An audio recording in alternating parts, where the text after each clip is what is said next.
আসসালামু আলাইকুম। আজকে আমি আপনাদের সাথে টিফিন কিংবা বিকেলের নাস্তায় খুবই মজাদার এই রেসিপিটা শেয়ার করব। আশা করছি আপনাদের সবার কাছে ভালো লাগবে। মানে ছোট্ট এক টুকরা চিকেন আর একটা আলু দিয়ে এই মজার নাস্তাটা আমি তৈরি করেছি। আর মাত্র 1.5 কাপ ময়দা, অনেকগুলা নাস্তায় আমার এখানে হয়েছে। মানে পরিবারের সবাই একসাথে বসে খুব মজা করে আর কি নাস্তাটা খাওয়া যায়। একটি কড়াইয়ের ভিতরে আমি প্রথমে তেল দিয়ে নিচ্ছি, তারপর দিয়ে দিচ্ছি পেঁয়াজ কুচি। পেঁয়াজ কুচিটা একটু বেশি দিলে এটা ভালো লাগে খেতে। আর দিয়ে দিচ্ছি রসুন কুচি। পেঁয়াজ ও রসুন তেলের ভিতরে খুব ভালো করে একটু ভেজে নেব। লবণ দিয়ে দিলাম আমি এখানে। যখন একটু নরম হয়ে আসবে তখন ছোট্ট এক টুকরা চিকেন আর আলুটা আমি আগে থেকে কেটে ধুয়ে তারপর এখানে দিয়ে দিলাম।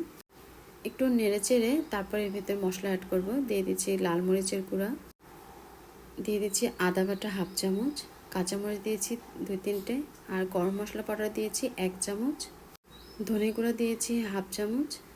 তারপর মশলাটা খুব ভালো করে কষিয়ে নেব। আর দিয়ে দিচ্ছি 1 চামচ সয়া সস আর 1.5 টেবিল চামচ টমেটো কেচাপ। তারপর খুব ভালো করে এটা মিক্স করে এটা রান্না করব সিদ্ধ হওয়া পর্যন্ত।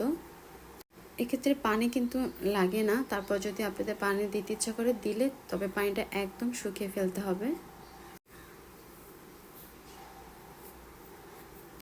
তো আমি এটা খুব ভালো করে আর কি রান্না করে নিয়েছি, ঢাকনা দিয়ে ঢাকনা তুলে বারবার করে নেড়ে চেড়ে। আর এখানে কোনো ঝোল রাখা যাবে না, একদম শুকিয়ে গেলে তারপর আমি এখানে টালা জিরার গুঁড়া দিয়ে এটা নামিয়ে ফেলবো। আবার একটা কড়াইয়ের ভিতরে আমি স্যুপ বাটির 1 বাটি নিয়েছি পানি, দিয়ে দিচ্ছি স্বাদ অনুযায়ী লবণ। আর এই 1 বাটি পানিটা যখন ফুটে উঠবে তখন এখানে আমি 1.5 কাপ পরিমাণে ময়দা দিয়েছি। রেগুলার আমরা যেরকম আটা গোলা তৈরি করি রুটি করার জন্য, ঠিক সেরকমভাবে এটা আমি এখন পানির সাথে খুব ভালো করে মিক্স করে নিব। তারপরে নামিয়ে খুব ভালো করে আর কি এটা মথে নেব। তো এই মথার ভিতরে যদি একটুখানি তেল যাওয়া যায় তাহলে কিন্তু আটাটা খুব ভালো সফট হয়। তো আমার এটা গোলা হয়ে গেছে। এখন আমি এটা থেকে গোলা নিয়ে একটা রুটি তৈরি করব। এই রুটিটা বেশি একটা মোটা হবে যে তা না, আবার একেবারে যে পাতলা হবে সেরকম না, একটু ভারী ভারী হবে। মানে খুবই চটজলদি করার জন্য এরকম একটা সাজ নিয়েছি পিঠার। তো এই সাজের উপরে আমি রুটিটা বসিয়ে দিব। তারপর রেডি করে রাখা ঠান্ডা করতে হবে, ঠান্ডা পুরটা আমি এখানে দিয়ে দিলাম। যেহেতু এটা একটু লম্বাটে শেপ, তো লম্বা লম্বি করে এটা আমি বসিয়ে দিয়েছি। তারপরে চাপ দিয়ে দিব। আর এভাবে নাস্তাটা করলে মানে খুব তাড়াতাড়ি আর কি করা যায়। এর জন্য আমি আজকে এই সাজ দিয়ে আর কি নাস্তাটা করেছি। আপনারা চাইলে কিন্তু এটা হাত দিয়েও কেটে নিতে পারেন।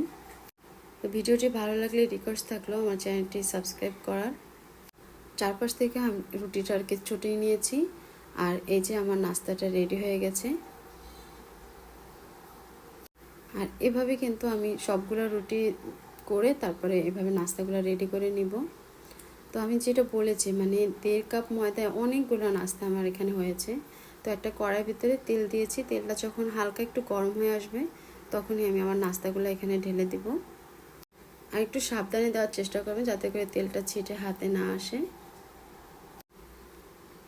মিডিয়াম আঁচে আমি এগুলো ভেজে নেব। একটু পরে আমি এটা উল্টে দিব। উল্টে পাল্টে আমি এগুলো খুব সুন্দর করে ভেজে নেব। আপনারা বাসায় অবশ্যই একদিন হলো বানিয়ে দেখবেন কেমন লাগে।